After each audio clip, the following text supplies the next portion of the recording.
What a wild thunderstorm that rolled through central Oregon Sunday, complete with huge hailstones. The storm led to thousands of power and reported internet outages around the region.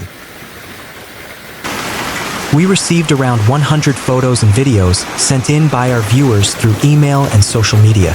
Here are just some of them.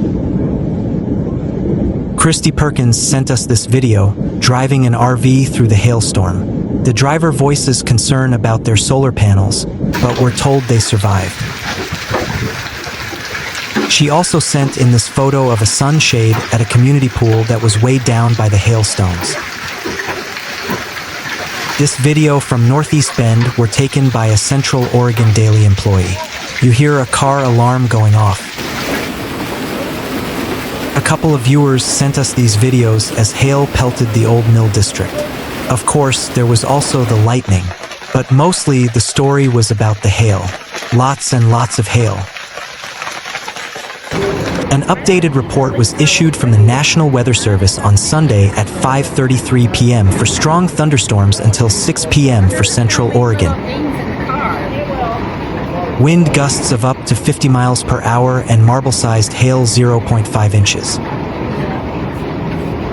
At 5:33 p.m., Doppler radar tracked a strong thunderstorm near Culver, or 8 miles west of Madras, moving northeast at 10 miles per hour, states the Weather Service. Gusty winds could knock down tree limbs and blow around unsecured objects. Minor hail damage to vegetation is possible. If outdoors, consider seeking shelter inside a building. Each year, lightning strikes the United States approximately 25 million times, with the majority of these electrifying events occurring during the summer months. Unfortunately, lightning is responsible for claiming the lives of approximately 20 people annually, as reported by the Weather Service. The threat of lightning becomes more pronounced as thunderstorms draw nearer, peaking when the storm is directly overhead and gradually waning as it moves away. If you find yourself outdoors with no access to indoor shelter during a thunderstorm, take these steps to maximize your safety. Avoid open fields, hilltops, or ridge crests, as they expose you to greater lightning risk.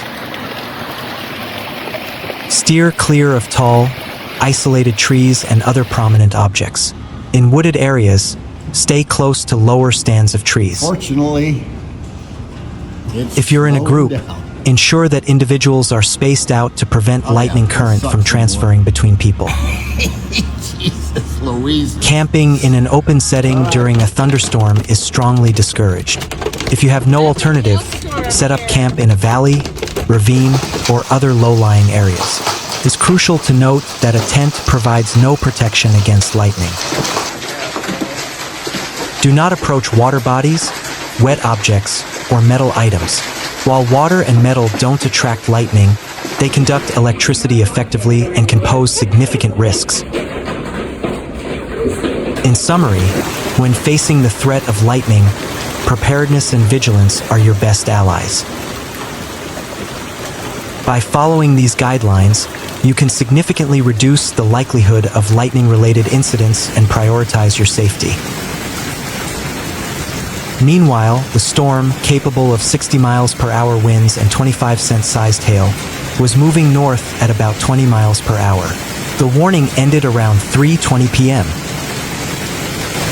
Vehicles are expected to experience hail damage. Roofs, siding, and trees are expected to experience wind damage, the NWS said in a message.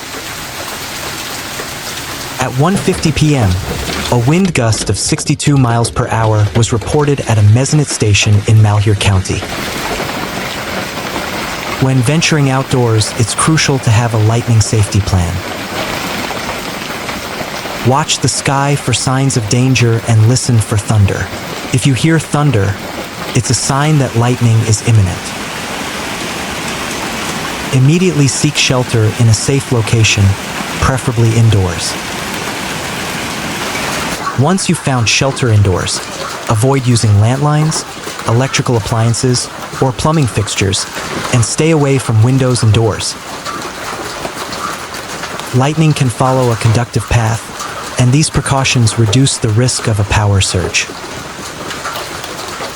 After the last lightning strike or thunderstorm, wait at least 30 minutes before resuming outdoor activities. Lightning can strike even when the storm appears to have passed, so exercise caution.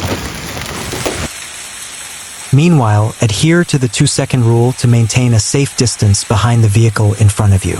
During hailstorms, allow an additional 2 seconds to compensate for reduced traction and braking effectiveness. The first half hour of rain is when roads are most slippery due to a mixture of rain, dirt, and oil. Exercise caution during this period. At around 6:40 p.m. local time, threatening clouds rolled over the Cascade Mountains and descended on Bend at an alarming rate. Meanwhile, Oregon was among 33 states affected by the storm, with more than 169,000 properties affected nationwide. Residents were shocked. "It sounded like a war zone," said Emily Carson, a homeowner in the Old Farm District. "The hail shattered windows, dented cars, and ripped off roofs. We didn't have time to prepare." Entire neighborhoods in Bend suffered extensive damage. Roofs were punctured, siding was shredded, and windows were shattered. In some cases, hailstones penetrated ceilings and walls, flooding interiors and destroying furniture and electronics. Emergency crews responded swiftly, but the scale of the damage overwhelmed local resources. Firefighters and volunteers worked through the night to assist residents, secure damaged structures, and prevent electrical hazards caused by water intrusion. Temporary shelters were established at local schools and churches, with the Red Cross mobilizing to provide food, blankets, and medical aid. "We're seeing damage on a scale we haven't dealt with before," said Bend Fire Chief Laura Kim. "Entire blocks are uninhabitable." The storm also decimated vehicles across the city. Hundreds of cars were left with shattered windshields, dented hoods, and broken mirrors. Doesn't look like it's very big yet. Some vehicles were rendered completely inoperable due to hail damage to engines and electrical systems.